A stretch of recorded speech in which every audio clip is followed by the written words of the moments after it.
Salam, hər vaxtınız xeyir olsun.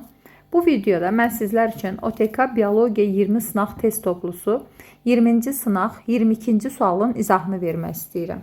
Sualda deyilir ki, 11 yaşından aybaşı keçirməyə başlayan qızın 17 yaşına qədər cinsiyyət vəzlərinin yetişmə zonasının sonunda əmələ gətirdiyi yönəldici cisimciklərin autism xromosomlarının sayı cəmi nə qədər olar? Əvvəlcə bilməliyik ki, neçə ildir ki, aybaşı tiskili olur. Bu zaman 17 yaşdan 11'i çıxırıq, tapırıq ki 6 ildir ki aybaşı tiskili olur.